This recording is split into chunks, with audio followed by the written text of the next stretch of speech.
ॐ ज्ञानतिमिरन्धस्य ज्ञानाञ्जनशलाकया चक्षुरुन्मिलितं येन तस्मै श्रीगुरवे नमः। वन्देऽहं श्रीगुरोः श्रीयुतपदकमलं श्रीगुरून् वैष्णवांश्च श्रीरूपं साग्रजातं सहगण रघुनाथान्वितं तं सजीवं साद्वैतं सावधूतं परिजनसहितं श्रीकृष्ण चैतन्यदेवं श्रीराधा कृष्ण पादान् सहगण ललिता श्रीविशाखान्वितांश्च। हे कृष्णा करुणा सिंधो दीनबन्धो जगत्पते गोपेश गोपिकान्त राधाकान्त नमोस्तुते। तप्त कांचन गौरांगी राधे वृंदावनेश्वरी वृषभानुसुते देवी प्रणमामि हरिप्रिये। नमो महावदान्याय कृष्ण प्रेम प्रदायिने कृष्णाय कृष्ण चैतन्य नाम्ने गौरत्विषे नमः। पंचतत्वात्मकं कृष्णं भक्तरूपस्वरूपकं भक्तावतारं भक्ताख्यं नमामि भक्तशक्तिकम्। श्री कृष्ण चैतन्य प्रभु नित्यानंदा श्री अद्वैत गदाधर श्रीवासदि गौर भक्तवृंदा। हरे कृष्णा कृष्णा कृष्णा हरे हरे हरे राम राम राम हरे हरे। जन्माद्यस्य यतोऽन्वयादितरतश्चार्थसुभिज्ञस्वराट् तेने ब्रह्महृदायादिकवये मुह्यन्ति यत्सूरयः। तेजो वारिमृदां यथा विनिमयो यत्र त्रिसर्गो मृषा धाम्ना स्वेन सदा निरस्तकुहकं सत्यं परं धीमहि। नारायणं नमस्कृत्य नरं चैव नरोत्तमं देवीं सरस्वतीं व्यासं ततो जयमुदीरयेत्। स्वस्ति अस्तु विश्वस्य खलः प्रसीदतां ध्यायन्तु भूतानि शिवं मिथो धिया। मनश्च भद्रं भजतादधोक्षजे आवेश्यतां नो मतिरप्यहैतुकी।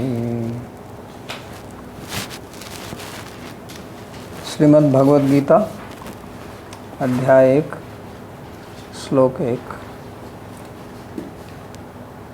तो पिछले सत्र में हमने पढ़ा था कि गीता ये कुरुक्षेत्र युद्ध के 10वें दिन संजय ने धृतराष्ट्र को बोली थी, क्योंकि 10वें दिन पितामह भीष्म अपने रथ से पतित हो गए थे शिखंडी और अर्जुन के बाणों के कारण, और ये बहुत बड़ी घटना थी। इस घटना का समाचार देने के लिए संजय, जो कि स्वयं युद्ध के क्षेत्र में युद्ध कर रहे थे, वो दौड़ते हुए हस्तिनापुर राजमहल पहुँचे और राजा धृतराष्ट्र को ये समाचार दिया। तो उसके पहले काफ़ी अध्याय हैं जिनमें संजय और धृतराष्ट्र की बात होती है। लेकिन यहाँ जो गीता का जो प्रथम श्लोक है उसमें धृतराष्ट्र के प्रश्न से यह आरंभ होती है। धृतराष्ट्र उवाच धर्मक्षेत्रे कुरुक्षेत्रे समवेता युत्सवः मामकः पांडवश्चैव किम अकुर्वत संजय।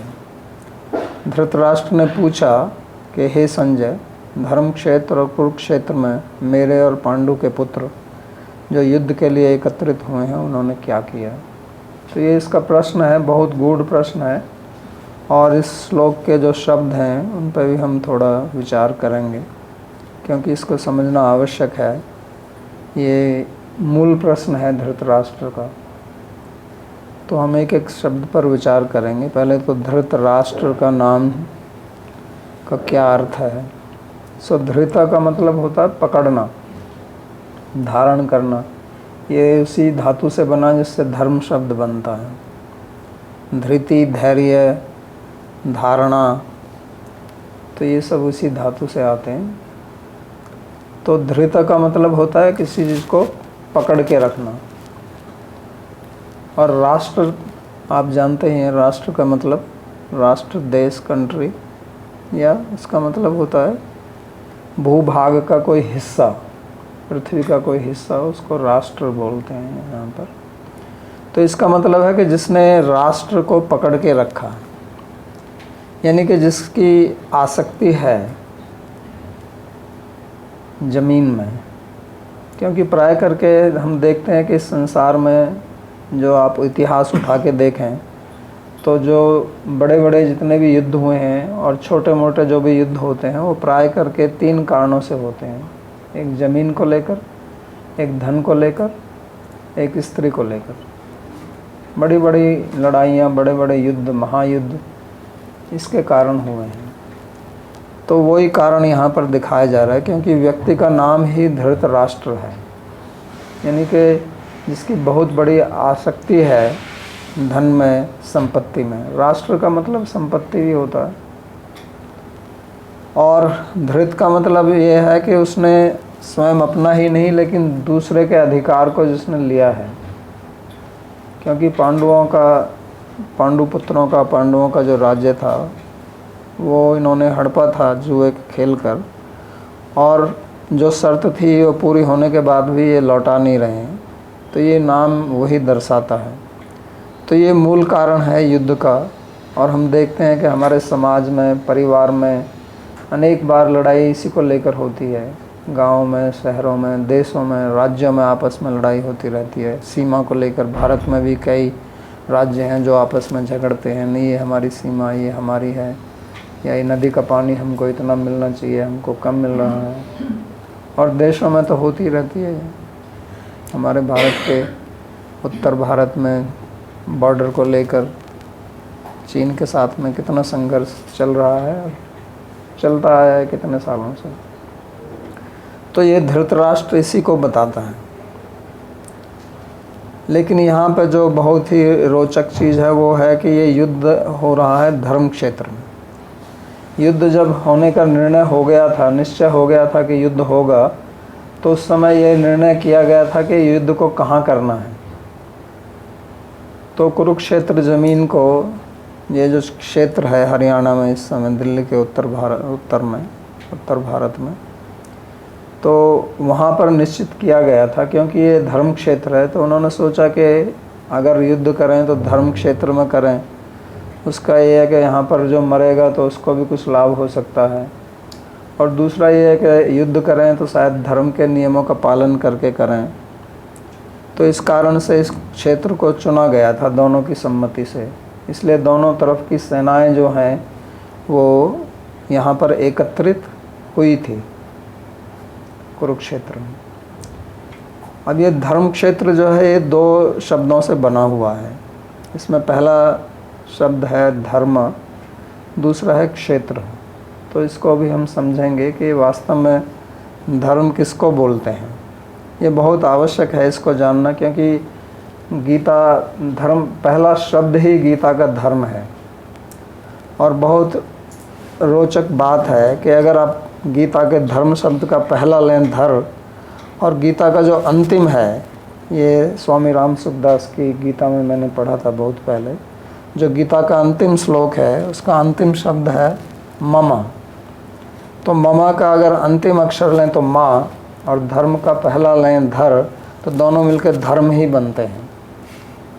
यानी कि जैसे संस्कृत में प्रत्याहार बनाए जाते हैं, पहला और अंतिम शब्द लोग के कई बार एक छोटा शब्द बनाते हैं, तो उसी प्रकार से गीता जो है वो धर्म के अंदर समाहित है। यानी कि यहाँ जो कुछ भी कहा जाएगा वो धर्म के बारे में कहा जाएगा। तो धर्म क्या वस्तु है, इसकी अनेक व्याख्याएं हैं, लेकिन एक बहुत प्रसिद्ध श्लोक है महाभारत शांति पर्व का, जो भीष्म ने कहा है युधिष्ठिर महाराज को, धारणात् धर्ममित्याहु धर्मेण विधृता प्रजा यशात् धारण संयुक्तः स धर्म इति निश्चयः। तो भीष्म जी कहते हैं कि धारणात् धर्ममित्याहु, ये वास्तव में धर्म की मूल व्याख्या है कि जो किसी वस्तु को धारण करने में या किसी स्थिति को या किसी समाज को धारण करने में जो कारण होता है, यानी कि जो उसको धारण करता है, अपहोल्ड करता है। पृथ्वी को हिंदी में धरती भी इसीलिए बोलते हैं। धरती क्यों बोलते हैं पृथ्वी को हिंदी में? क्योंकि ये धारण करती है हम सबको। तो धर्म भी उसी प्रकार हमको धारण करता है, यानी कि धर्म के बगैर हम जी नहीं सकते हैं। ये वास्तविक सत्य है। चाहे लोग धर्म के विरुद्ध में कितना ही प्रचार करें, लेकिन धर्म के बगैर कोई जी नहीं सकता, असंभव है ये। इसलिए ये आगे कहते हैं कि धर्मेण विधृता प्रजा, यानी कि प्रजा का मतलब केवल मनुष्य ही नहीं, पशु पक्षी जितने भी जलचर थलचर आकाशचर वनचर सब इनको प्रजा बोलते हैं। जिन जिन का भी जन्म हुआ है वही प्रजा है। उनको धारण करने वाला धर्म है, और जो इस धारण से संयुक्त है, यानी कि जिसमें ये गुण है धारण करने का, उसी को धर्म बोलते हैं। तो मेरे को याद है बहुत पहले जब हम कॉलेज में पढ़ते थे तो एक वाक्य बहुत सुनते थे कि हमारा देश, उस समय भारत की आर्थिक स्थिति बहुत ख़राब थी। देश आज़ाद हुए ज़्यादा समय नहीं हुआ था, और अभी भारत की आर्थिक स्थिति बहुत अच्छी है। आज से 50-60 वर्ष पहले अगर हम तुलना करें तो बहुत अच्छी है भारत की आर्थिक स्थिति। उस समय बहुत ख़राब थी। तो लोग प्राय कहते थे कि ये भारत की आर्थिक स्थिति, हम जो गरीब हैं, ये धर्म के कारण है। अभी तो मैं नहीं जानता कि आजकल भी ऐसी धारणा लोगों के मन में है या नहीं है, लेकिन ये बहुत सुनने को मिलता था कि धर्म के कारण।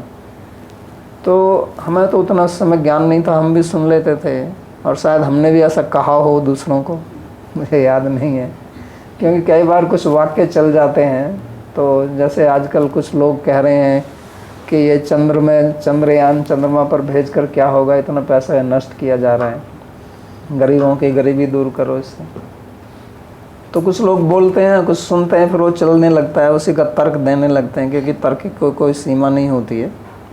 तो ऐसा सुनने में आता था। तो ये वाक्य है कि हमारा देश गरीब है धर्म के कारण, ये उसी प्रकार है कि जैसे मैं कहूँ कि हमारा जो राजपथ है, हाईवे है, वहाँ पर जो यातायात का अवरोध, जो ट्रैफिक जाम है, वो इसलिए हो रहा है कि लोग जो है यातायात के नियमों का पालन कर रहे हैं।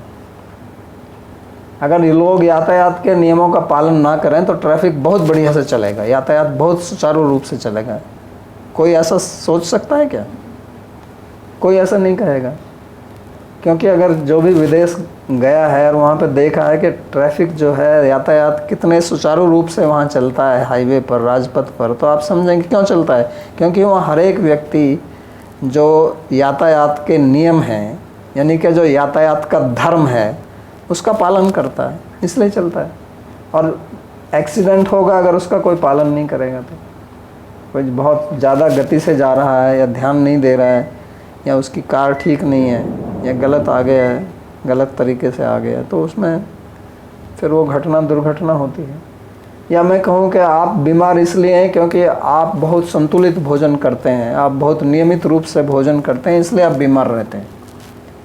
तो आप हंसेंगे। तो ये कहना कि भारत की आर्थिक स्थिति, सामाजिक स्थिति खराब इसलिए है क्योंकि हम धार्मिक हैं, ये उतना ही मूर्खतापूर्ण वाक्य है। इससे केवल इतना ही सूचित होता है कि जो व्यक्ति बोल रहा है उसको धर्म के बारे में का खा गा कुछ भी पता नहीं है, क्योंकि धर्म ही धारण करता है। धर्म का मतलब ये नहीं कि वो मंदिर जाए या पूजा करे या आरती करे, ये करे। धर्म के कुछ नियम हैं। जैसे धर्म का एक बहुत इम्पोर्टेंट नियम, महत्वपूर्ण नियम है सत्यम वद, अहिंसा, सत्य, आस्तेय, ब्रह्मचर्य, परिग्रह, यम। धर्म का मतलब होता है यम और नियम, कि आपको कुछ नियमों का पालन करना है, कुछ वस्तुएं हैं जो आपको करनी है, कुछ हैं वो जो नहीं करनी चाहिए। जैसे वो ये आप यातायात का उदाहरण ले लीजिए, आप सड़क पर जाते हैं तो बाईं तरफ चलें, दाईं तरफ ना चलें। और आपको किसी से आगे निकलना है तो उसका एक विधि है, उसके अनुसार चलें। आप गलत विधि से चलेंगे तो एक्सीडेंट हो जाएगा। अगर वन वे है तो उस दूसरी तरफ से नहीं आए, उस पर नियम है ना, तो इसी तरफ से जाएं और उस तरफ से ना आए। तो इनको बोलते हैं यम और नियम। तो धर्म केवल हमको कुछ यम और नियम देता है। तो धर्म का एक नियम है सत्य बोलें। अब कौन कह सकता है कि समाज में दुर्व्यवस्था इसलिए होगी कि लोग सत्य बोलते हैं? दुर्व्यवस्था जो है समाज में वो सत्य बोलने से होती है कि असत्य बोलने से होती है? हमारे परिवार में, हमारे घर में लड़ाई झगड़े जो है असत्य बोलने से होते हैं, सत्य बोलने से होते हैं? तो धर्म कहता है हिंसा मत करो, चोरी मत करो, दूसरों को पीड़ित मत करो। यही तो धर्म बताता है हमको, और ये कहानियाँ यही समझाने के लिए हैं। तो इनका अगर हम पालन करेंगे तो इससे कैसे अव्यवस्था हो जाएगी और हम क्यों गरीब हो जाएंगे और समाज में क्यों दुख आएगा? तो इसलिए धर्म, ये सोचना है कि धर्म से मेरा क्या लेना देना है, मेरे को धर्म से कोई मतलब नहीं है, ऐसा नहीं है। क्योंकि धर्म के बगैर कोई जीवित नहीं रह सकता। दूसरे पशु पक्षी भी अपना धर्म का पालन करते हैं। उनका जब अवसर आता है तभी वो गर्भ धारण करते हैं। पेड़ पौधे फल अपने समय पर देते हैं। वर्षा ऋतु समय पर आती है, और जब समय पर नहीं आती तो चारों तरफ हाहाकार मचता है। नहीं, वर्षा के समय वर्षा ना आए और गलत समय पर आए तो इस धर्म में विकृति हो जाए तो ये समाज नष्ट हो जाएगा। अब सब ये समस्या आ रही है ना कि बहुत ग्लोबल वार्मिंग हो रही है, तापमान बढ़ रहा है, तो ये धर्म में विकृति के कारण, ये भी धर्म ना पालन करने के कारण ही हो रहा है। तो प्रकृति में विकृति इसलिए आती है कि हम धर्म का पालन नहीं करते हैं। तो इसलिए ये धर्म क्षेत्र है, यानी कि अगर युद्ध करना है तो वो भी धर्म क्षेत्र में, ताकि हम धर्म को ना भूलें। हालांकि युद्ध जो है वो धर्म और अधर्म के बीच में हो रहा है, लेकिन फिर भी धर्म में स्थित है। तो इसलिए ये गलत धारणा अपने मन से निकाल दीजिए कि धर्म की हमें आवश्यकता नहीं है या धर्म की किसी को भी आवश्यकता नहीं है। ये आज जो हमारा कॉन्स्टिट्यूशन है उसको जो सेक्युलर बनाया गया है, वास्तव में सेक्युलर का मतलब होता है धर्मनिरपेक्ष, जिसका अर्थ होता है कि आप सबको अपने अपने धर्म पालन करने का अधिकार है। ये नहीं कि धर्म, सेक्युलर का मतलब होता है अधार्मिक होना। इसलिए स्कूल कॉलेज में धर्म के बारे में आप कुछ पढ़ा नहीं सकते। ये धर्म की, सेक्युलर की व्याख्या नहीं है, धर्मनिरपेक्षता की ये व्याख्या नहीं है। अगर मैं हिंदू हूँ या मैं मुस्लिम हूँ या मैं ईसाई हूँ तो मेरे को अधिकार है कि मैं अपने धर्म के बारे में अध्ययन करूँ, और उसका वहाँ पर स्कूल में, कॉलेज में उसको पढ़ाने के लिए हमें सुविधा मिलनी चाहिए। लेकिन ऐसा इस समय नहीं है सेक्युलरिज्म के या धर्मनिरपेक्षता के कारण, जो कि एक भ्रांति है। तो इसको भी हमें समझना चाहिए। तो प्रत्येक व्यक्ति को धर्म का ज्ञान होना चाहिए अगर वो सुख से जीवन जीना चाहता है। तो ये मेरा कहने का सार है कि धर्म क्या है, तो इसको समझना। दूसरा जो है कि धर्म क्षेत्र में क्षेत्र क्या है, तो ये बहुत महत्वपूर्ण बात है। वास्तव में तो ये लड़ाई कुरुक्षेत्र जो एक भौतिक स्थान है हरियाणा में, वहाँ पर है। लेकिन हम गीता में ही कहा गया, भगवान स्वयं कहेंगे इसी बात को 13वें अध्याय के प्रथम श्लोक में, इदम शरीरम कौन्तेय क्षेत्रमिति अभिधीयते। वो कहेंगे कि हे अर्जुन, ये शरीर ही क्षेत्र है। तो इसलिए ये हमारा जो शरीर है यही धर्म क्षेत्र है। क्यों? धर्म हमको यम नियम बताता है। तो आप किसी स्थान पर चले जाएं, जैसे हम वृंदावन में रहते हैं, इसको भी धर्म क्षेत्र कहते हैं, तो वृंदावन थोड़े कुछ यम नियम पालन करता है। वृंदावन तो एक स्थान है, यम नियम तो हम ही पालन करेंगे। तो वो हमारा धर्म क्षेत्र हमारा शरीर है, और इसको क्षेत्र इसलिए कहते हैं, शरीर को क्षेत्र क्यों कहते हैं? क्षेत्र का मतलब होता है खेत। क्षेत्र को ही हिंदी में खेत बोलते हैं, फील्ड, लैंड, जहाँ पर आप खेती करते हैं, जहाँ पर आप खेती करते हैं उसको खेत या क्षेत्र बोलते हैं। तो ये हमारा शरीर जो है ये वास्तव में एक खेत है, लेकिन यह है खेत धर्म का, यानी कि आप इसमें धार्मिक कृत्य कर सकते हैं तो आपको उसका फल जो है वो सुख मिलेगा। लेकिन जैसे खेत में आप फसल उगाना चाहते हैं, लेकिन फसल के साथ साथ में कुछ खरपतवार भी पैदा हो जाता है, वीड्स जिसको बोलते हैं, तो वो तो हम नहीं चाहते हैं, लेकिन वो हो जाते हैं, तो उनको निकालना पड़ेगा खेत से। तो उसी प्रकार हमको अधर्म से दूर रहकर धर्म के नियमों का पालन करना पड़ेगा। ये धर्म क्षेत्र शब्द का अर्थ है। और अगर हम ऐसा नहीं करेंगे तो खरपतवार जो है वो बढ़ जाएगी, और जो आपकी खेती है उसमें से आपको कुछ नहीं मिलेगा। तो उसी प्रकार अगर हम अपने शरीर से धर्म के नियमों का पालन नहीं करते हैं तो फिर हम अधर्म करेंगे, और उसका फल हम ही को भुगतना पड़ेगा। क्योंकि हर एक व्यक्ति, जैसा हम पहले भी कह चुके हैं, कि अपने जीवन में कोई भी दुखी नहीं होना चाहता है। हम सब सुख चाहते हैं, लेकिन सुख चाहते हैं तो दुख क्यों आता है ये भी तो हमको समझना चाहिए। क्योंकि दुख सबके ऊपर आता है। सुखाय कर्माणि करोति लोके न तत् सुखम अन्यद् उपारमं वा। सुख के लिए कर्म करते हैं, फिर दुख क्यों आता है और सुख नहीं आता है जैसा हम चाहते हैं? तो उसका कारण यही है कि उसी प्रकार से कि आप खेत में बीज बो दें और फिर पानी ना लगाएं, या खरपतवार जो आ गया उसको ना हटाएं, तो खेती से आपको कुछ मिलेगा नहीं। और कुछ लोग तो बीज भी नहीं बोते हैं, यानी कोई धार्मिक कृत्य करते नहीं हैं, तो फिर फल कहाँ से मिलेगा? तो हिंदी में कहते हैं कि बोए पेड़ बबूल के तो आम कहाँ से खाए। तो आप बबूल के पेड़ लगा रहे हैं, यानी कि अधर्म का कृत्य कर रहे हैं, और फल जो है वो चाहते हैं कि आप धर्म का मिले।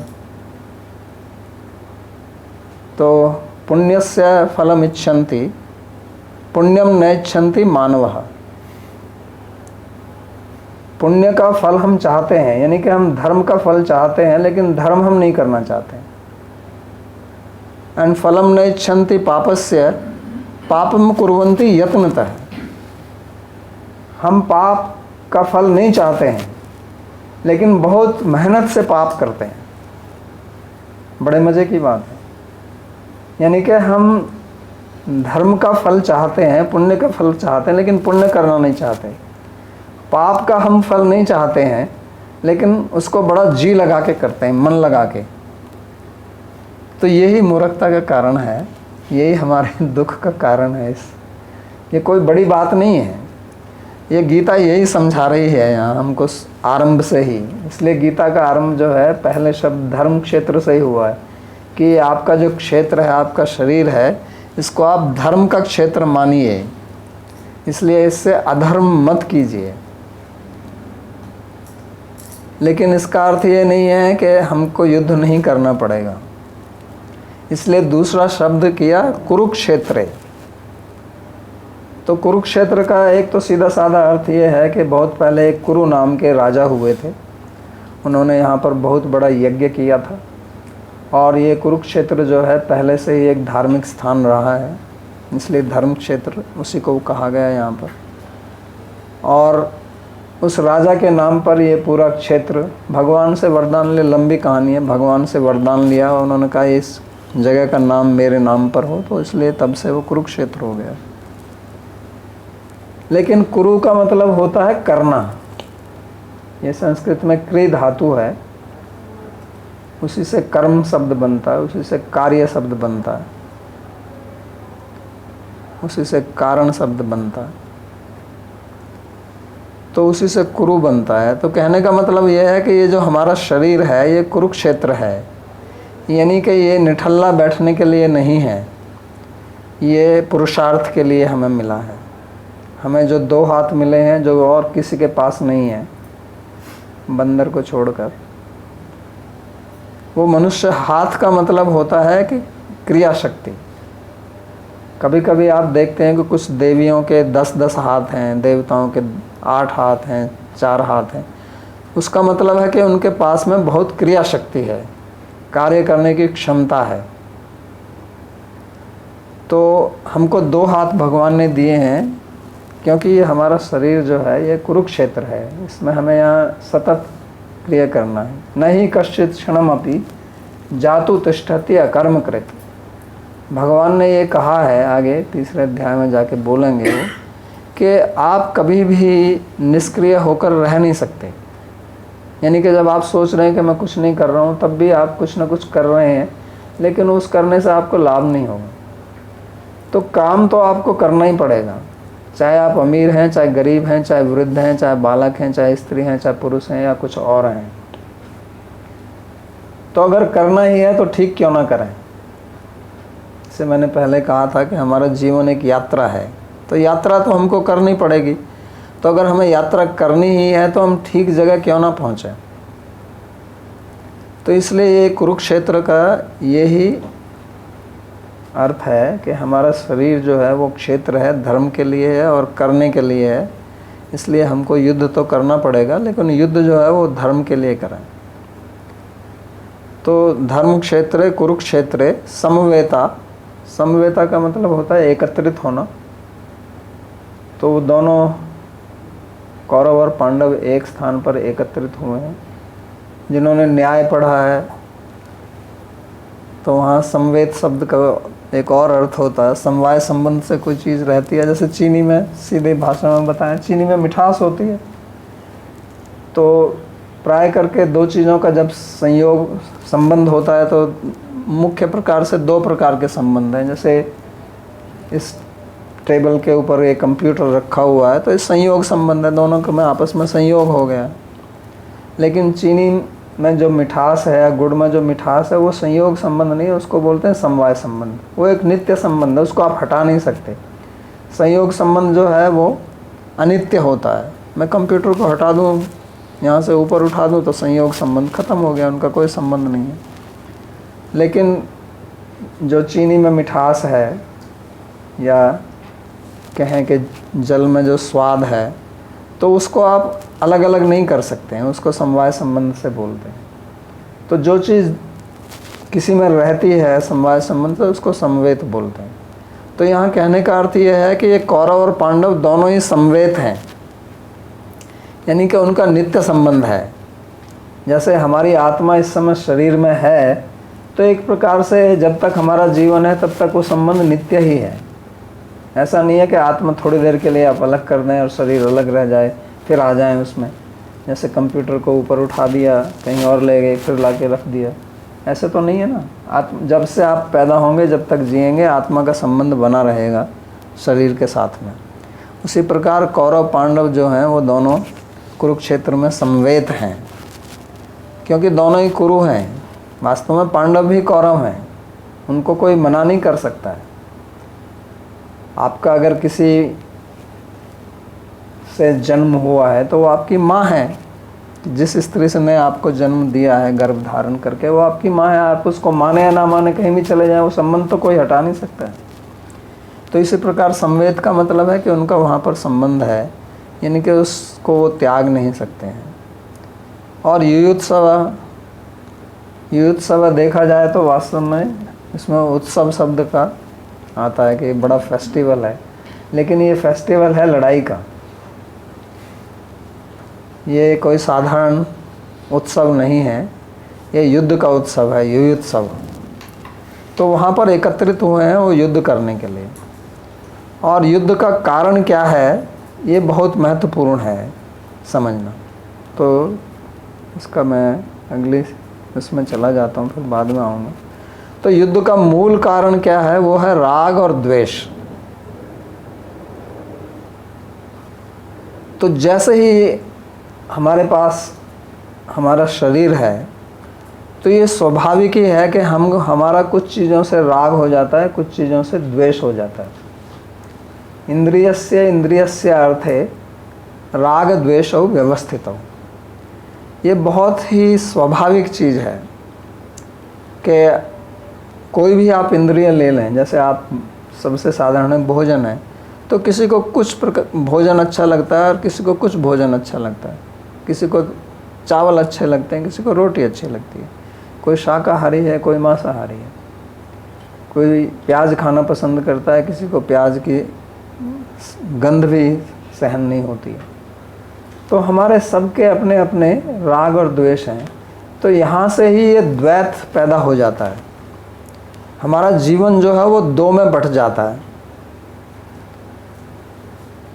कि ये मेरा, इसमें मेरा राग है, इसमें मेरा द्वेष है। और राग द्वेष इनका भी मूल क्या है? वो है सुख और दुख। राग वो है जिससे आपको सुख मिलता है, सुख की अनुभूति होती है। कोई भी खाना है, भोजन है, वो आपको अच्छा लगता है तो सुख महसूस होता है, उसमें सुख की अनुभूति होती है। और दूसरा जो आपको पसंद नहीं है, कोई लोग मिर्च पसंद करते हैं और किसी को मिर्च बिल्कुल भी पसंद नहीं है, तो किसी को उसमें आनंद आता है, उसका उसमें राग है, और जिसको वो पसंद नहीं है उसका उससे द्वेष है, वो उसको पसंद नहीं करता, उससे दुख होता है। तो ये राग और द्वेष का कारण भी सुख और दुख है। और इस सुख दुख का क्या कारण है, मूल कारण है, तो ये सब गीता में बताया जाएगा। वो है हमारे अपने बारे में ज्ञान ना होना, स्व का ज्ञान। तो ये भी मैंने अपनी पिछले प्रवचन में कहा था, जो भूमिका में बताया था कि ज्ञान दो प्रकार का होता है, एक पर का ज्ञान, एक स्व का ज्ञान। तो हम प्राय करके अपना पूरा जीवन जो है स्वइतर, यानी अपने को छोड़ के बाकी सबको जानना चाहते हैं, और अपने को हम नहीं जानना चाहते हैं, इस पर ध्यान ही नहीं देते हैं। ये बहुत बड़ा आश्चर्य है कि मैं अपने को जानता ही नहीं हूँ, और बाकी मैं दुनिया में चांद पर पहुँचना चाहता हूँ, और अब सूर्य पर भी जाना चाहता हूँ, लेकिन अपने को नहीं जानता। तो हमारा जो ये आध्यात्मिक विज्ञान है, ये कहता है कि पहले अपने को जानो, उसके बाद में फिर आप जो भी जानना चाहते हो जानते रहिए। क्योंकि अगर आप अपने आप को नहीं जानते हो तो आप जितना मर्जी जानो, आप अज्ञानी हैं। क्योंकि जो स्वयं को ही नहीं जानता, उसका क्या पांडित्य है, क्या विद्वत्ता है। इसलिए, और कोई कहेगा कि अपने आप को जानकर क्या होगा, आपकी सारी समस्याओं का समाधान उसी से ही होगा। क्योंकि जैसे हम अपने आप को अभी ये शरीर समझते हैं, और अगर हम शरीर के बारे में हम शरीर के बारे में अगर हमको अच्छा ज्ञान है, हमको क्या खाना चाहिए, कब खाना चाहिए, कब सोना चाहिए, कब उठना चाहिए, तो हमारा शरीर जो है वो स्वस्थ रहेगा। और जिनको ये ज्ञान नहीं है, तो आधे से ज़्यादा बीमारी तो हम स्वयं ही पालते हैं। प्राय करके हमारी जो बीमारियां, चिंताएं, वो इसलिए आती हैं कि हमको अपने शरीर के बारे में ठीक से ज्ञान नहीं है, और हम जो है गलत प्रकार का भोजन करते हैं, गलत प्रकार का हमारा जीवन शैली है, लाइफस्टाइल है, और उसके कारण हमारा शरीर में विकार पैदा हो जाता है। उसी को रोग बोलते हैं। स्वस्थ का मतलब क्या होता है? स्वस्थ का मतलब स्व में स्थित, अपने आप में स्थित होना। लेकिन अगर हम अपने आप को जानते ही नहीं हैं, तो हम अपने आप में स्थित कहाँ से होंगे?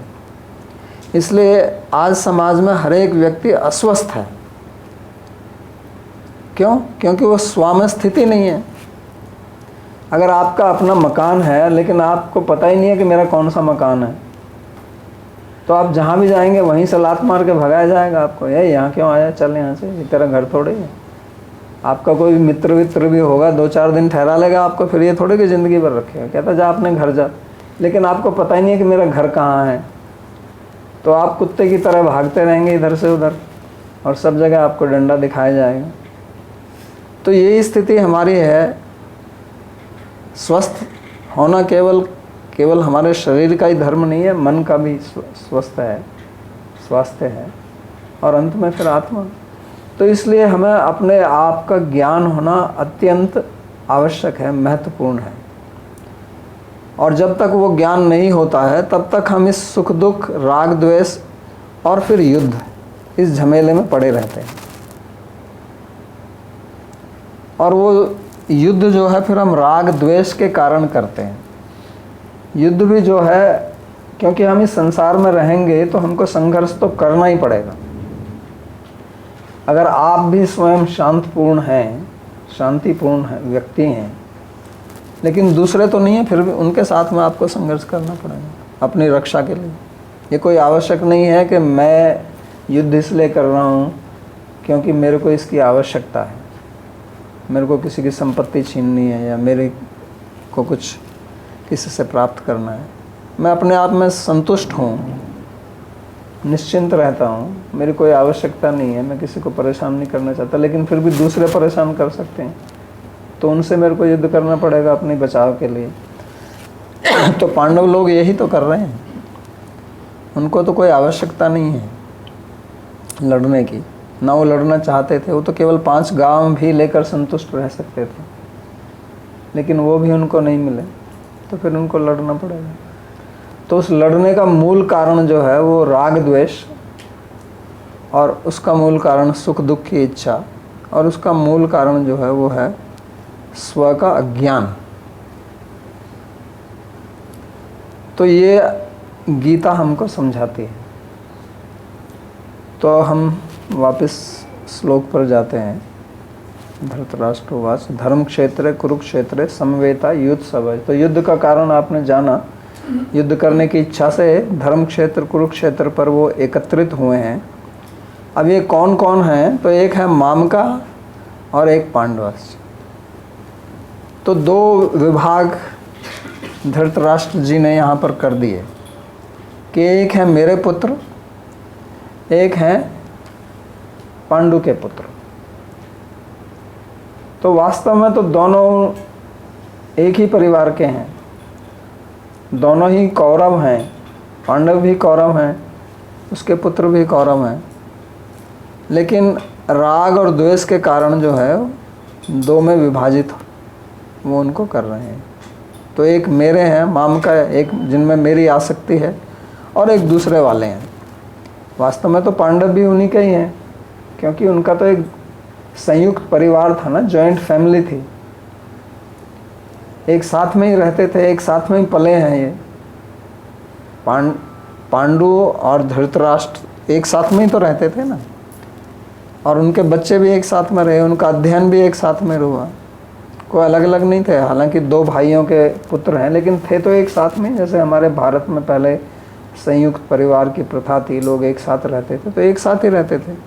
तो उनमें ऐसा नहीं होता था कि ये मेरे हैं ये उसके हैं। ये भावना आज थोड़ा समझना इसको कठिन है, लेकिन पूर्व काल में जो संयुक्त परिवार होते थे उस प्रकार की भावना लोगों में नहीं होती थी। वो एकजुट होकर ही रहते थे, सब एक ही समझते थे अपने को। लेकिन यहाँ जो धृतराष्ट्र बोल रहे हैं वो कहते हैं कि माम कहा पांडवाश्चैव किम अकुर्वत। तो मेरे और पांडु पुत्रों ने क्या किया? तो ये जो विभाग किया ये राग द्वेष के कारण, और इसी के कारण जो है वो लड़ाई होती है।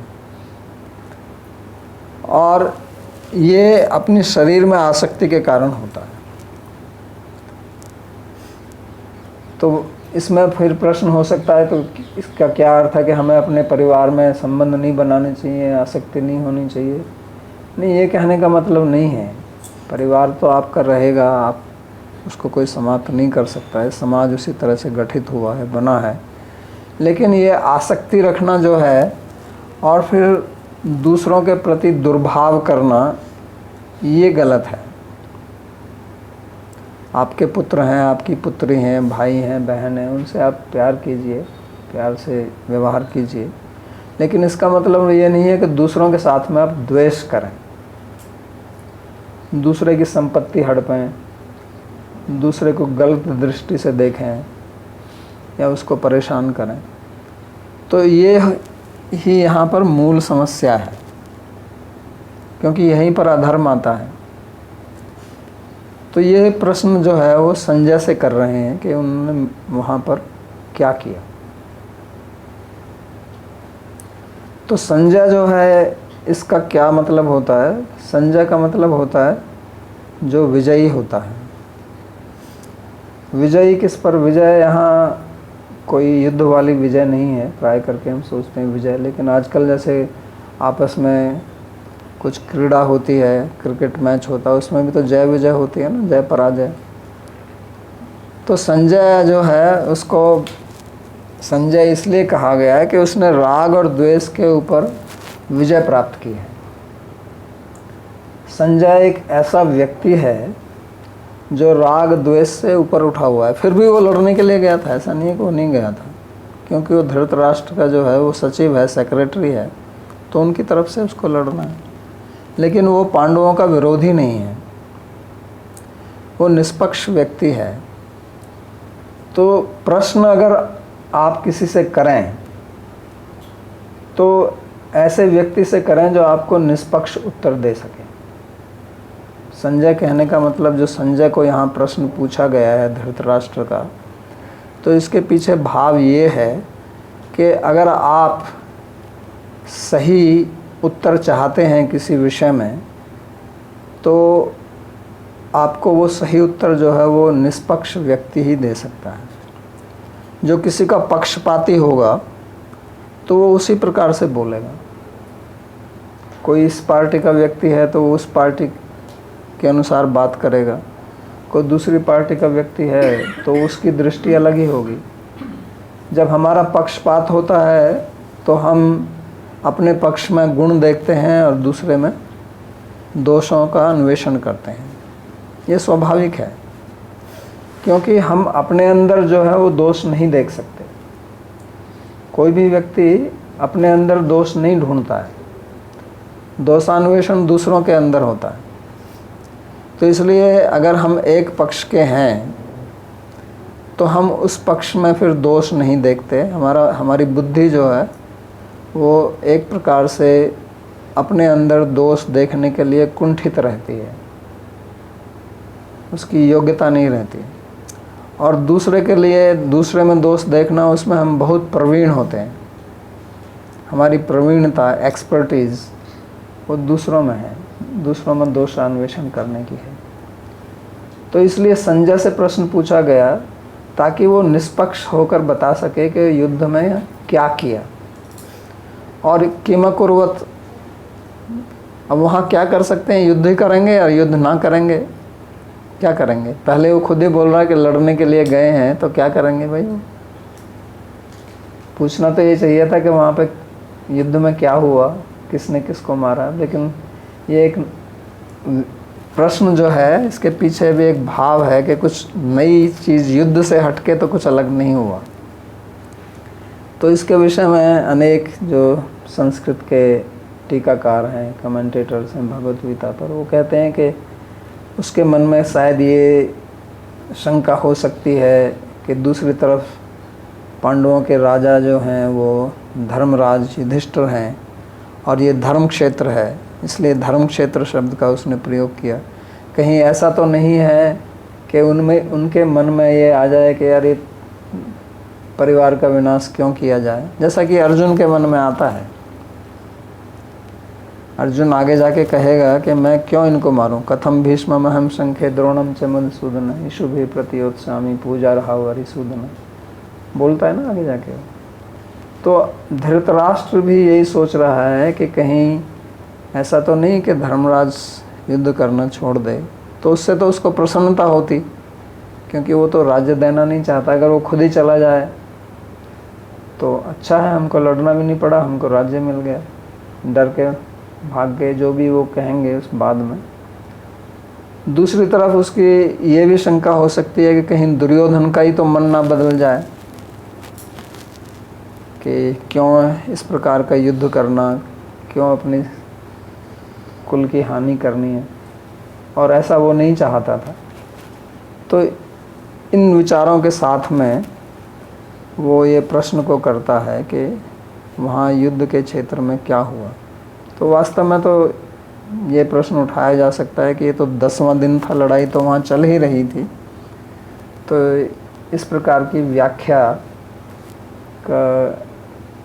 की कोई संगति बैठती नहीं है, क्योंकि ये तो उनको ही पता है कि युद्ध हो रहा है। लेकिन फिर भी वो जानना चाहता है कि युद्ध से पहले, क्योंकि वो पूरा विवरण जानना चाहता है ना, इसलिए किम अकुर्वत कहा। ये नहीं कह रहा कि अभी क्या हो रहा है। धृतराष्ट्र का ये प्रश्न नहीं है कि अभी क्या चल रहा है, अभी तो उसको पता ही है युद्ध हो रहा है। लेकिन किम अकुर्वत ये जो भूतकाल में उन्होंने प्रश्न किया है कि क्या किया, तो वो इसके पीछे भाव ये है कि वो जानना चाहता है कि मेरे को आरंभ से बताओ कैसे कैसे सेनाएं एक दूसरे के सामने आई और दोनों एकत्रित हुए और फिर किस प्रकार से युद्ध आरंभ हुआ।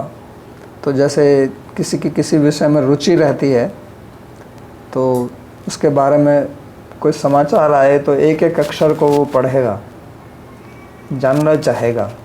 कोई मैच भी हो रहा है और आपकी टीम उसमें जीत गई है, आपको पता है कि वो जीत गई है, फिर भी आप उस समाचार को देखेंगे, फिर भी उस समाचार को पढ़ेंगे, उसमें बड़ा आनंद आता है। तो मैंने एक जोक पढ़ा था, पहले जब रूस कम्युनिस्ट देश था तो उनकी एक पत्रिका निकलती थी, शायद उसका नाम प्रवदा था, अगर मेरे को ठीक से स्मृति ठीक है तो। नहीं, वो पत्रिका निकलती थी। तो फिर बाद में कम्युनिस्ट समाप्त हो गया और जो भी डेमोक्रेसी जो भी है वो आई। तो एक व्यक्ति जो एक रेस्टोरेंट में जाता है, वहाँ वो चाय के लिए ऑर्डर देता है और फिर कहता है कि वो प्रवदा ले आओ एक कॉपी। जैसे पहले पुराने ज़माने में लोग रेस्टोरेंट वगैरह में जाते थे, वहाँ बैठ के अपना चाय वगैरह पीते थे, अखबार भी पढ़ते थे, कोई पत्रिका। तो जो रेस्टोरेंट में जो सेवक है वो कहता है कि वो प्रवदा तो बंद हो गई है। तो उसने कहा अच्छा।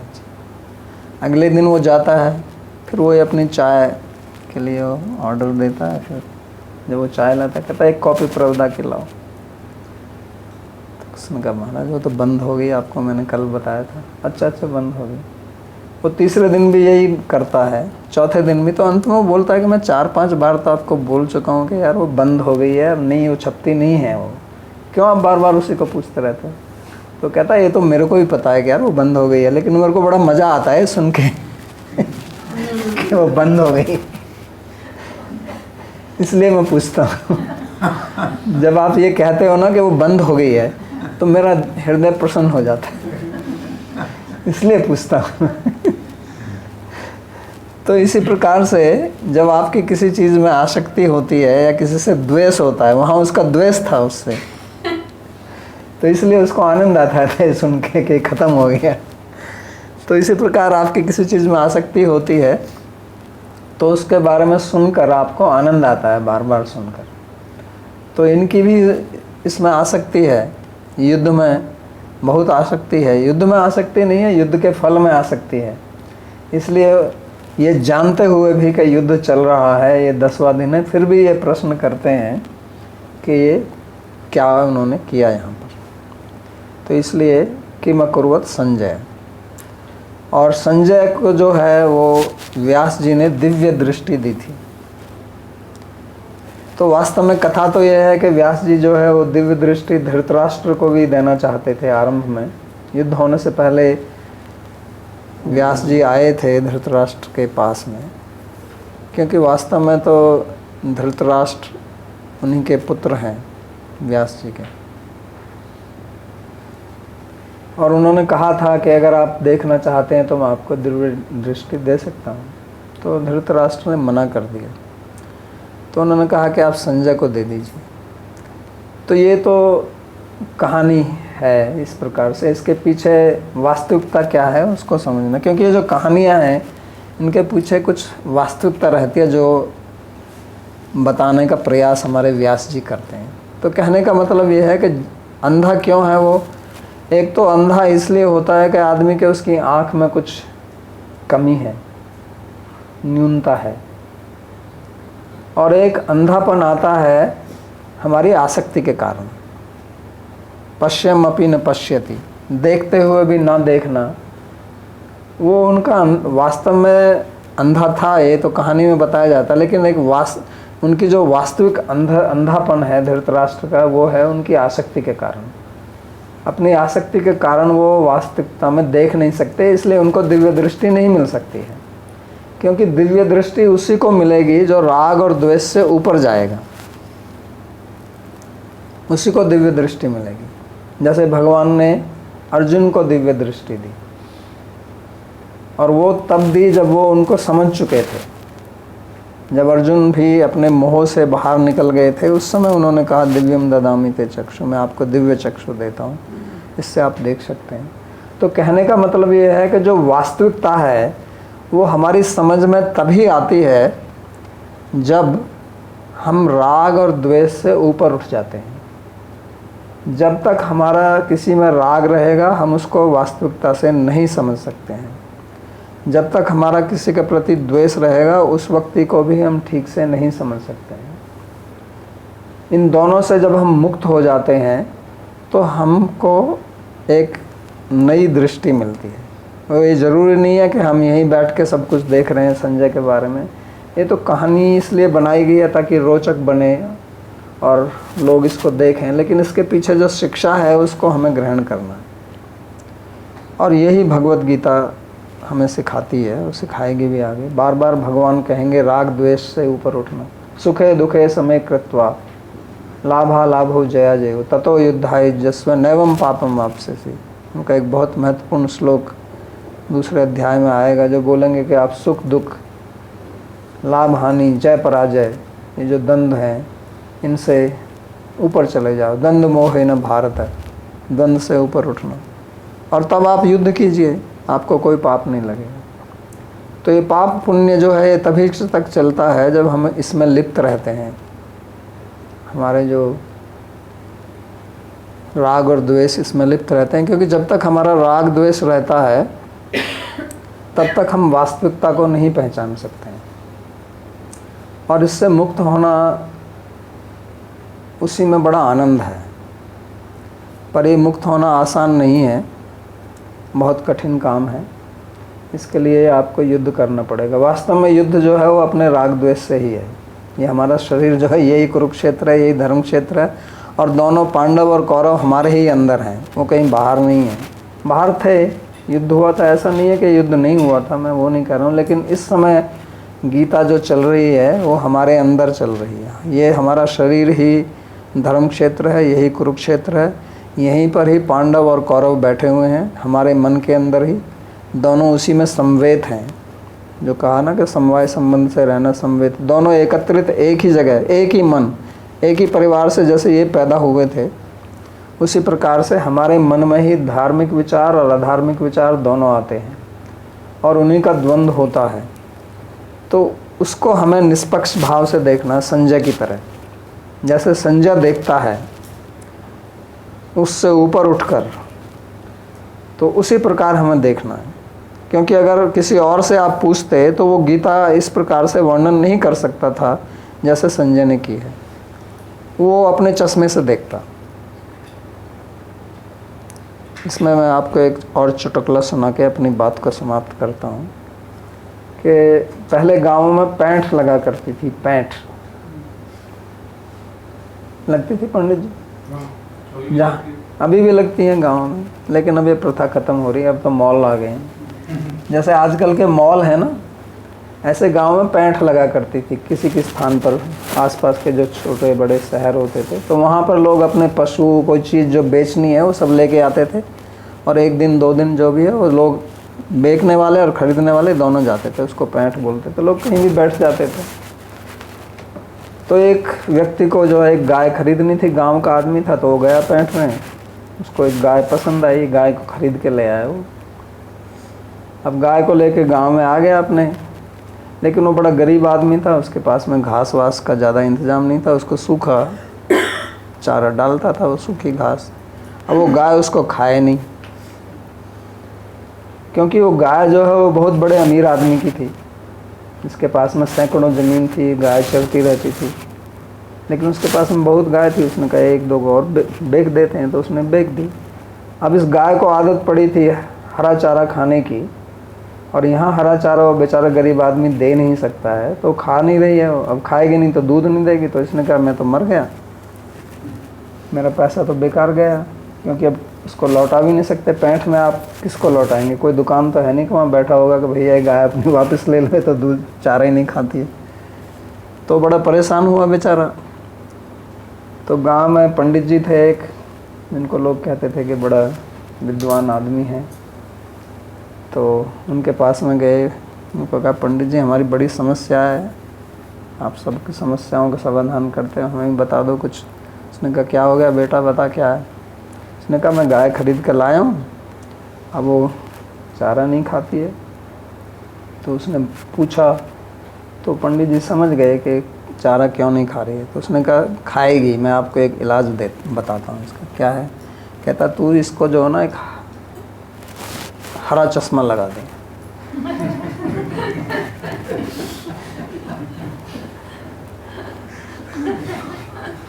तो उसने कहा इससे खाएगी? कहता हाँ।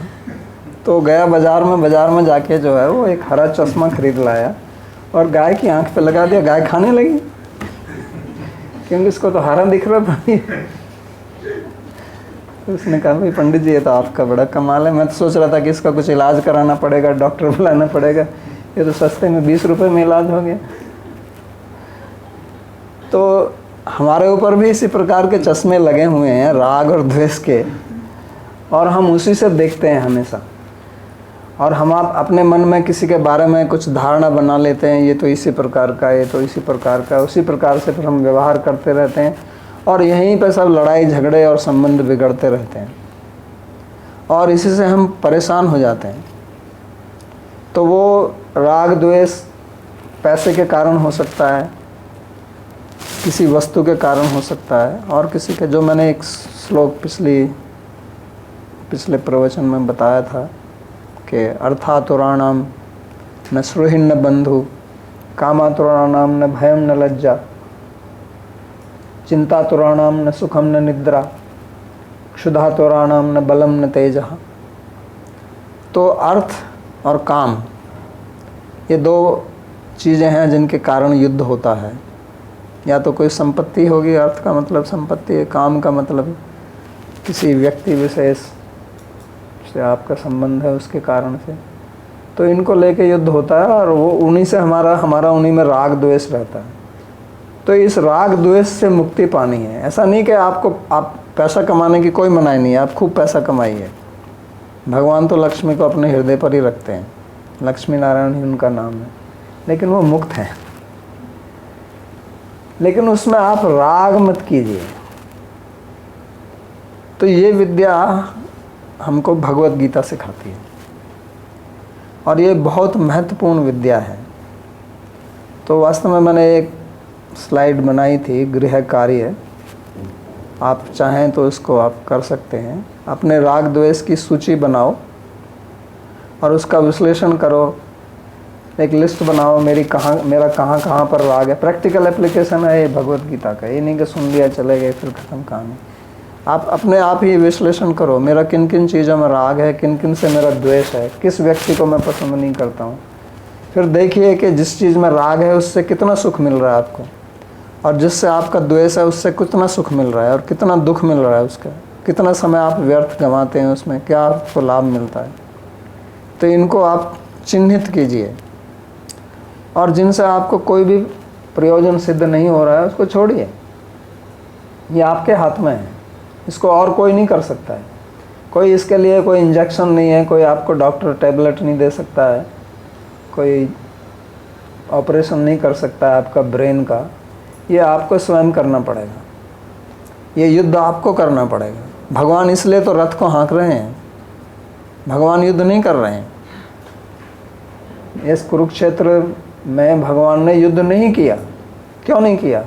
कहते हैं बेटा ये कुरुक्षेत्र है, यहाँ कुरु कार्य आपको करना है, मेरे को नहीं। मैं आपको केवल दिशा निर्देश करूँगा, करना आपको पड़ेगा।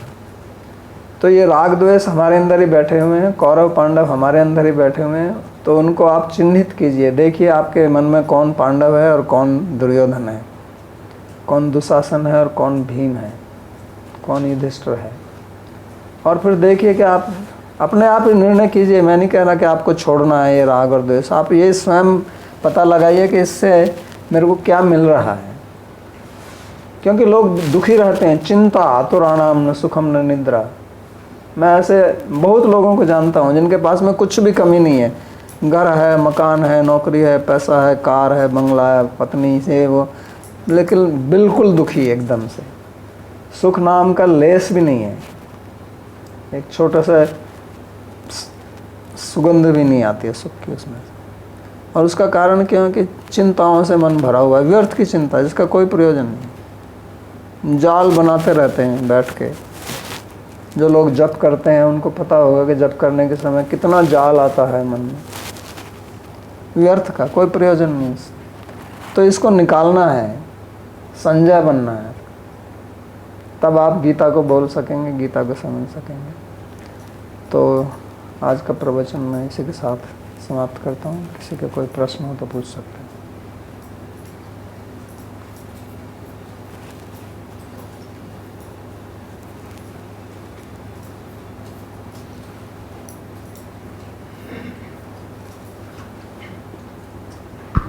Anand Krishna ji asks, Vyasa, who has given all Shastras, has a son like Vidura as well as Dhritarashtra, who seems to be representing Dharma and Adharma.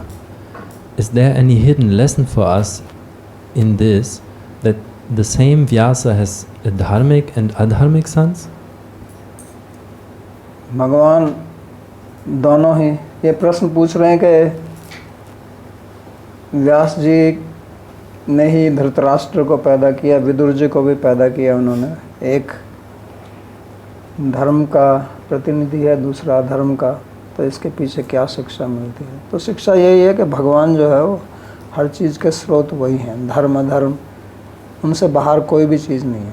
ये हमारे हिंदू धर्म की एक बड़ी विशेषता है, वैशिष्ट्य है। आप जो क्रिश्चियन धर्म पढ़ेंगे तो वहाँ गॉड अलग है और सैटन अलग है, लूसीफर अलग है, वो दोनों अलग अलग हैं। हमारे यहाँ जो है चाहे सुर हैं चाहे असुर हैं, चाहे राक्षस हैं चाहे देवता हैं, सब भगवान से ही निकले हैं। धर्म उनका आगे का हिस्सा है, उनका वक्षस्थल धर्म है और पृष्ठ देश अधर्म है। तो यही इससे शिक्षा मिलती है कि अहम सर्वस्य प्रभो मत्तः सर्वम प्रवर्तते। गीता में भगवान कहते हैं कि सबका प्रभाव, सबका स्रोत, सबका मूल कारण मैं ही हूँ। लेकिन इससे उन पर कोई फ़र्क नहीं पड़ता है, फ़र्क हमारे ऊपर पड़ता है जब हम उनको नहीं समझते हैं। तो यही शिक्षा है इससे। और कुछ है क्या? संदीप जी,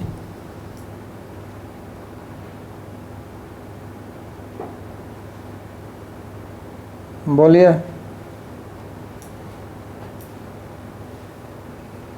बोलिए संदीप जी, अपने को अनम्यूट करो।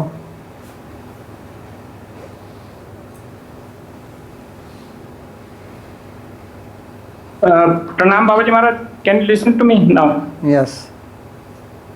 ओके ओके बाबा जी महाराज, प्रणाम, कोटि कोटि प्रणाम। सो मेरा प्रश्न ये था कि जैसे सब चीज़ का जो मूल है वो राग और द्वेष है, तो कितना हम अपने राग और द्वेष को कितना हम अपनी सेल्फ इंट्रोस्पेक्शन से जज कर पाएंगे, और कितना हमें किसी दूसरे व्यक्ति की हेल्प की ज़रूरत पड़ेगी? क्योंकि जो भी कोई दूसरा व्यक्ति है उसका भी अपना कार्य है, उसका भी अपना समय सारणी है, उसका अपना टाइम टेबल है, जिससे मतलब how much can we see by our own self? ये इस पर निर्भर करता है कि आपकी बुद्धि कितनी निर्मल है, कितनी परिपक्व है। क्योंकि इसका विश्लेषण आपको अपनी बुद्धि से करना पड़ेगा। बुद्धिया युक्ता या पार्थ कर्म बंधम प्रहस्यसि। तो ये कितना कर सकते हैं, कितना नहीं कर सकते हैं, तो प्रत्येक व्यक्ति पर निर्भर करेगा कि उनकी बुद्धि कितनी प्रखर है। लेकिन जितनी भी आपके पास है उतना आप आरंभ कीजिए, फिर भगवान आपको और बुद्धि देंगे। बुद्धि ददामि बुद्धि योगम तम ये न मामुपयांति थे। तो हमको यहाँ ये पकड़ कर नहीं बैठ जाना कि मेरे पास तो इतनी है, मैं क्या करूँगा इससे। जो भी भगवान ने आपको बुद्धि दी है उसको आरंभ कीजिए, और जितना हम अब सत्यता से काम करेंगे भगवान आगे और आपकी सहायता करेंगे।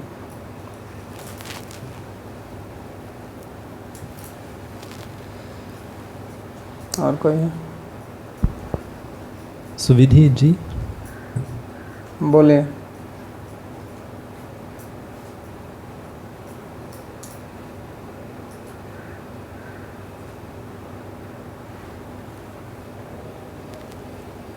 सर मैं ऑडिबल हूँ?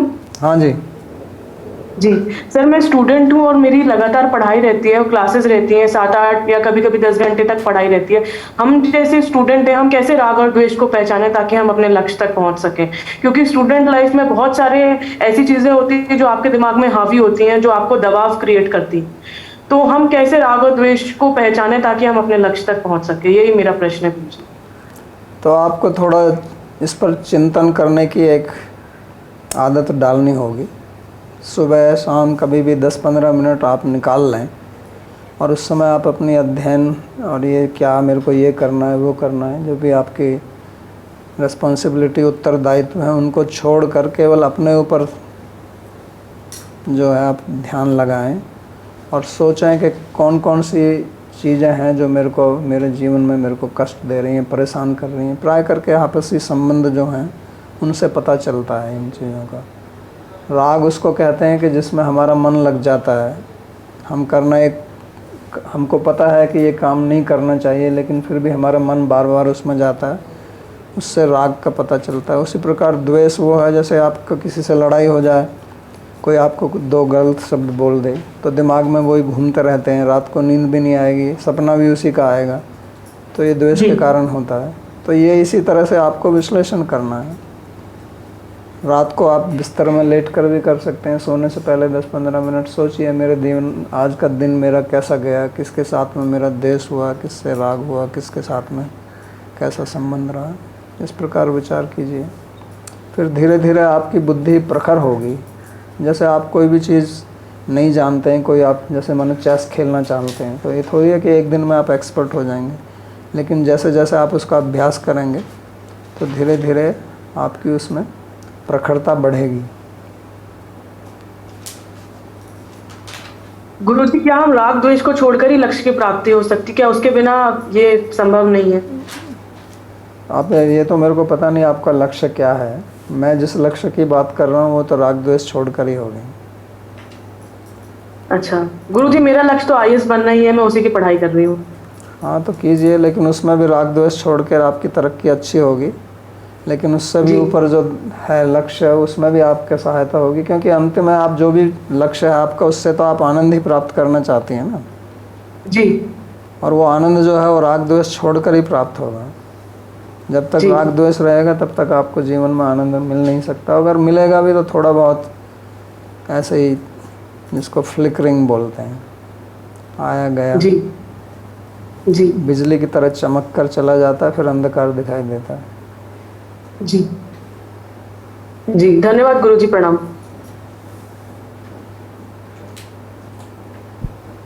राघवेंद्र जी,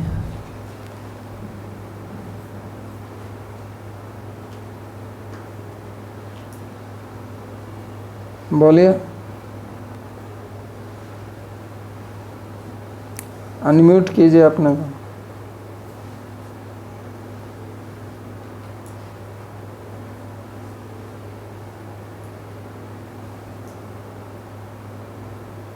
कोई तो बोल नहीं रहा है।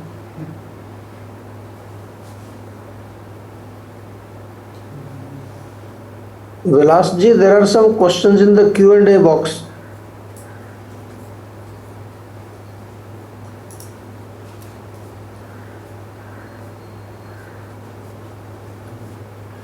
could you please read them out?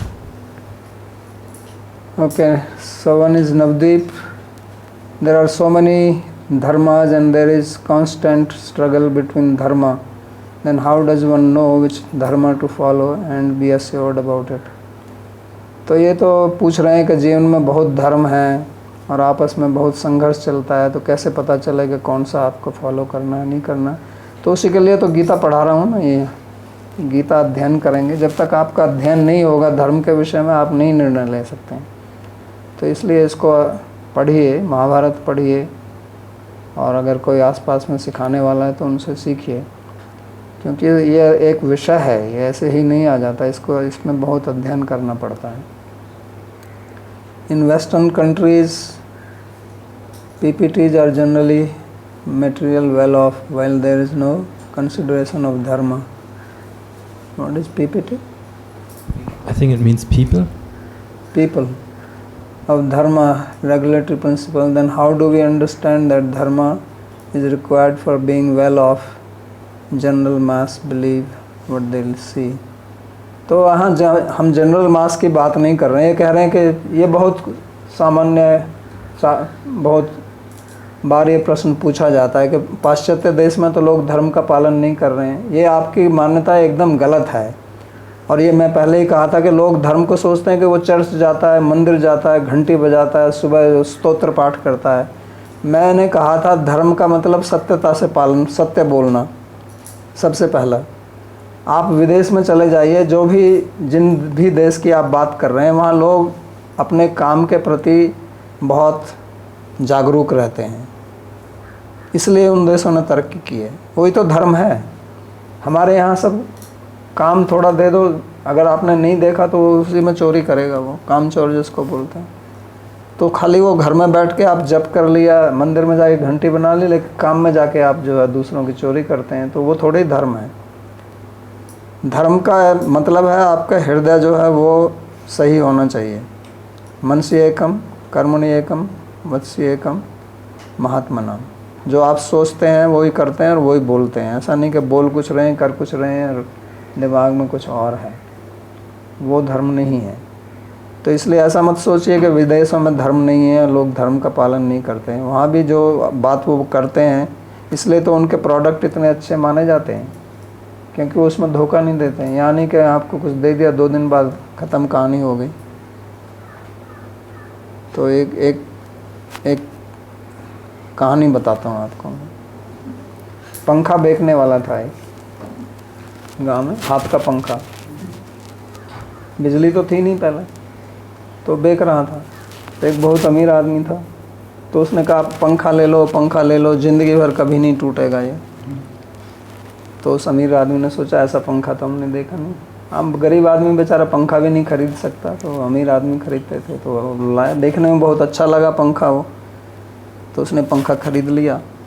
तो उसने कहा कि पंखा कैसा है? कहता महाराज ये पंखा आपके मरते दम तक काम आएगा, ये कभी टूट नहीं सकता, ऐसा पंखा है। तो बहुत पैसा लिया उसने उसका, उस ज़माने में 5-6 रुपया जो भी था। तो चला गया वो अमीर आदमी, बड़ा खुश हुआ, यार इतना बढ़िया पंखा मैंने सबको दिखाता हुआ घूमा, देखो 5 रुपये का पंखा खरीदा। और पंखा अगले दिन ही टूट गया। तो उसने कहा इस गधे ने तो मेरे को बड़ा धोखा दिया है। तो अगले दिन लेकिन वो उसने देखा पंखा वाला अगले दिन फिर बेच रहा है, तो उसने कहा इसको पकड़ के लाओ गधे को। तो अमीर आदमी के नौकर चाकर थे, पकड़ के ले आए। कहता तूने इतना धोखा दिया मेरे को, कहा था ये कभी नहीं टूटेगा, तो टूट गया एक दिन में ही। कहता महाराज इसमें पंखे की गलती नहीं है। तो क्या है फिर? कहता पंखा इतना कीमती पंखा है, तो इसको प्रयोग करना भी तो आना चाहिए। जो चीज़ कीमती होती है तो उसका प्रयोग करना भी सीखना पड़ता है ना। कहता प्रयोग क्या करना, हाथ में लेके पंखा ऐसे घुमाते हैं और क्या होता है? कहता ना महाराज ये वो वाला पंखा नहीं है। अरे वो तो सब धोखेबाजी पंखे हैं कि हाथ में लो ऐसे घुमाओ। कहते इस पंखे को पकड़ के सिर को घुमाना कभी टूट नहीं सकता, ऐसा पंखा है। तो ये है हमारी हिंदुस्तानी बुद्धि। तो ऐसा मत सोचिए कि वहाँ पर धर्म नहीं है। नवदीप जी के तो यार बड़े प्रश्न हैं। संजय वॉज विदाउट राग एंड द्वेष but still he fought from Kauravas side against Pandava, how could someone fight? ये तो प्रश्न थोड़ा पहले भी मैं बोल चुका हूँ इसके बारे में। यहाँ यही तो धर्म के पेच हैं जो समझने पड़ेंगे। हम लोग धर्म को केवल ऐसा ही समझते हैं कि बस ये सत्य है और ये असत्य है, लेकिन कुछ बीच वाला हिस्सा भी होता है जिसका पता नहीं चलता है कि ये धर्म है या अधर्म है। सारी गुत्थी तो गीता में इसी बात की सुलझाई गई है कि यह धार्मिक व्यक्ति है दुर्योधन और भीष्म क्या है, वो धार्मिक है या अधार्मिक है? तो वैसे तो भीष्म को बहुत बड़ा महाजन कहा गया, बाद में उपदेश भी दिलवाया उससे, लेकिन लड़ रहा है वो उस तरफ से। तो संजय और उसकी एक ही बात है। तो ये सब शिक्षा देने के लिए बताया गया है कि अगर आप धार्मिक व्यक्ति हैं तो आप अधर्म को सहारा मत दीजिए। ये सब शिक्षाएं देने के लिए सिखाया गया हमको।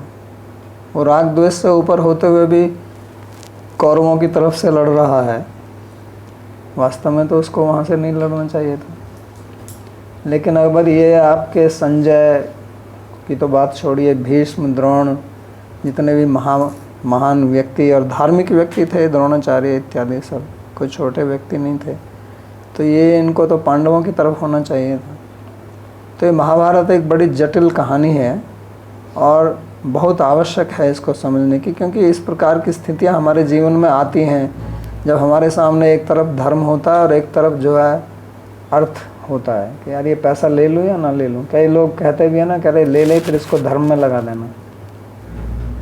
ऐसे भी करते हैं ना लोग, बड़े बड़े यज्ञ करते हैं अमीर लोग, लेकिन अधार्मिक तरीके से पैसा कमा के यज्ञ करते हैं, उसका कोई फल नहीं।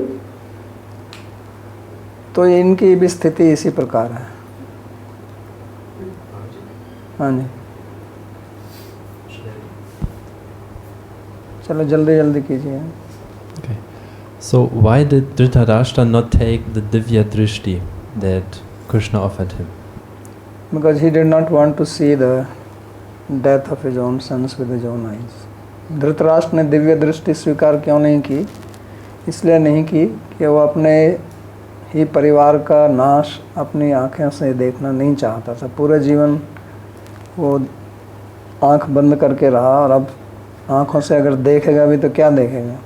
अपने परिवार का विनाश देखेगा।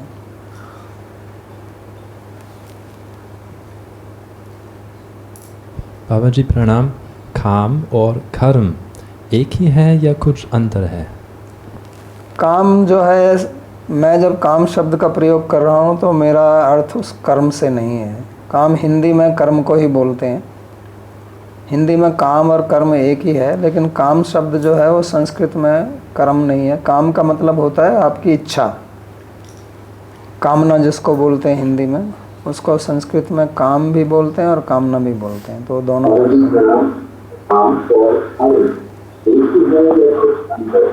What is this?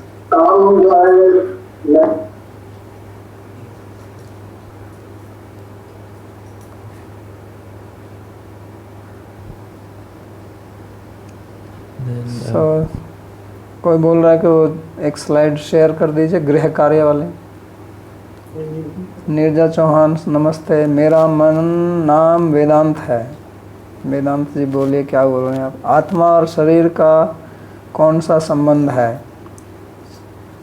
चीनी और मिठास वाला जो अलग नहीं हो सकता, या फिर तबले और टेबल और लैपटॉप वाला जो अलग हो सकता है? इनका संबंध वास्तव में इन दोनों में से कोई भी नहीं है, लेकिन अगर आप समझना चाहते हैं तो वो टेबल और लैपटॉप वाला समझिए। वो चीनी मिठास वाला संबंध नहीं है, क्योंकि आत्मा को अलग तो नहीं कर सकते, परंतु उसके एक दिन आत्मा शरीर छोड़ना होना है। उनका संबंध अलग अलग है, चीनी मिठास जैसा नहीं है। विवेक कृष्णदास, संजय ने धृतराष्ट्र को 10वें दिन गीता सुनाई थी, परंतु क्या भगवान ने अर्जुन को पहले दिन सुनाई? हाँ, अर्जुन को पहले ही दिन सुनाई थी। और कोई प्रश्न रह गया?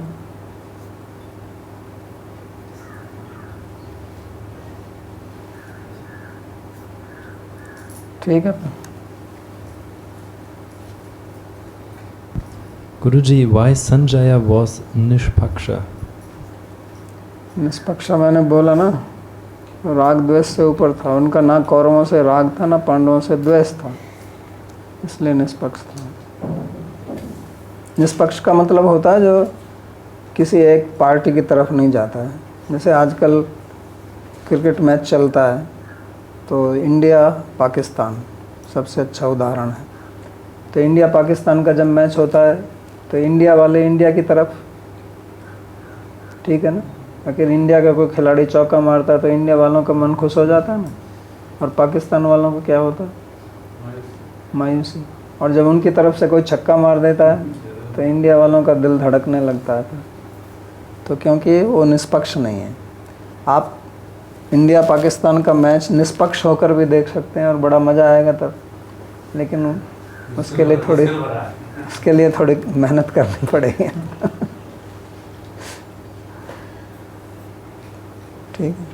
ठीक है, धन्यवाद। श्लोक भी तो है ना, एक मिनट। अपने मंगलाचरण के श्लोक उच्चारण करेंगे अभी हम। कहाँ गए? हाँ जी, अगली बार। अभी बस मंगलाचरण। Recording in progress. सर्वोपनिषदो गावो दोग्धा गोपाल नंदनः पार्थो वत्सः सुधीर्भोक्ता दुग्धं गीतामृतं महत्। एकं शास्त्रं देवकी पुत्र गीतम्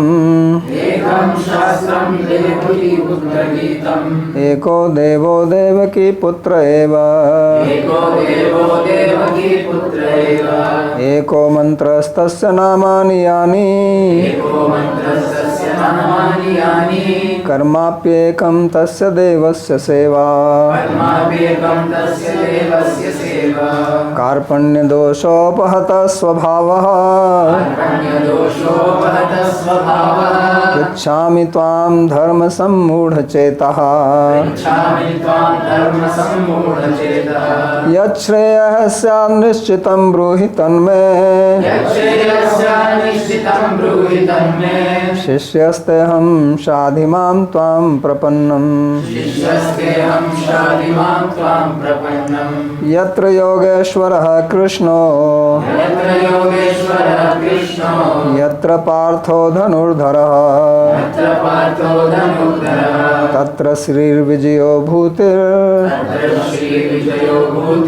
ध्रुवा नीतिर्मतिर्मम।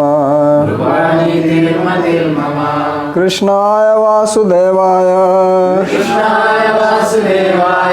देवकी नंदनाय च नंदगोपकुमाराय